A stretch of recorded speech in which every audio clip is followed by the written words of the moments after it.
Bienvenue sur Kivu Connect Info, votre chaîne d'information, d'analyse et de décryptage de l'actualité sécuritaire, politique et humanitaire dans l'Est de la République démocratique du Congo. En ce mercredi 25 février 2026, nous consacrons une édition spéciale à la situation sécuritaire préoccupante dans le territoire de Masisi, où de violents affrontements armés ont conduit au délogement des rebelles de l'AFC/M23 du village de Mahanga. Cet épisode de violence s'inscrit dans une dynamique plus large d'instabilité persistante qui continue d'affecter gravement les populations civiles du Nord Kivu. La journée du 25 février 2026 est marquée par une forte tension sécuritaire dans plusieurs zones rurales de Masisi. Dès l'aube, des détonations d'armes lourdes et légères ont été entendues dans et autour du village de Mahanga, situé dans la zone de Butsike, au sein du groupement Nyamaboko 1. Cette localité, déjà fragilisée par des années de conflits armés récurrents, est une fois de plus devenue le théâtre d'affrontements violents. Selon de nombreuses sources locales concordantes, les combats ont opposé les rebelles de l'AFC/M23 aux forces armées de la République démocratique du Congo,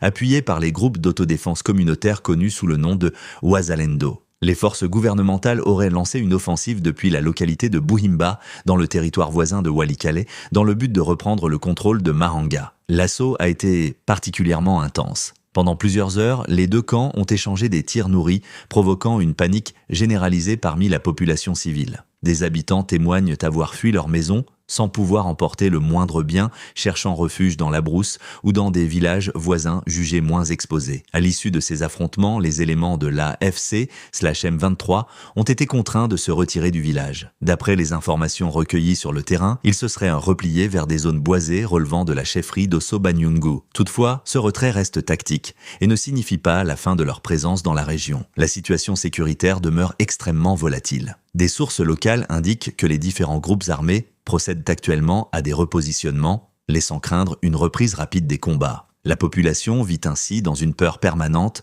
consciente que le calme observé pourrait n'être que temporaire. Sur le plan humanitaire, les conséquences lui sont lourdes. De nombreux mouvements de population ont été signalés tout au long de la journée. Femmes, enfants et personnes âgées errent dans des conditions précaires, sans accès immédiat à l'aide humanitaire. Les champs sont abandonnés, les activités économiques paralysées et la survie quotidienne devient un défi majeur. Des habitations ont été endommagées par les tirs, tandis que certaines infrastructures communautaires auraient été pillées ou désertées. Les écoles et centres de santé ont suspendu leurs activités, aggravant encore la vulnérabilité des communautés locales. Les autorités locales reconnaissent la gravité de la situation et appellent à la vigilance, tout en admettant que les moyens disponibles restent insuffisants pour garantir une sécurité durable dans ces zones rurales enclavées. Les leaders communautaires, quant à eux, multiplient les appels au cessez-le-feu et à une solution pacifique afin d'épargner davantage les civils. Ces nouveaux affrontements à Mahanga illustrent une fois de plus la complexité de la crise sécuritaire dans le territoire de Masisi. Entre rivalités armées, conflits fonciers non résolus et présence de multiples acteurs militaires, la région reste l'un des épicentres de l'instabilité chronique dans l'est de la RDC. En ce 25 février 2026,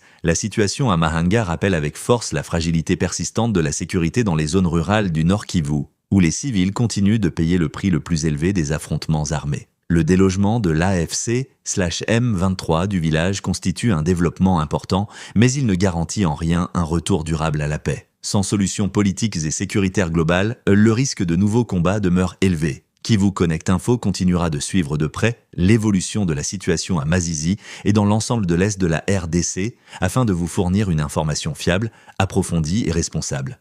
Restez connectés, abonnez-vous et partagez nos analyses, car informer, c'est aussi contribuer à la recherche de la paix.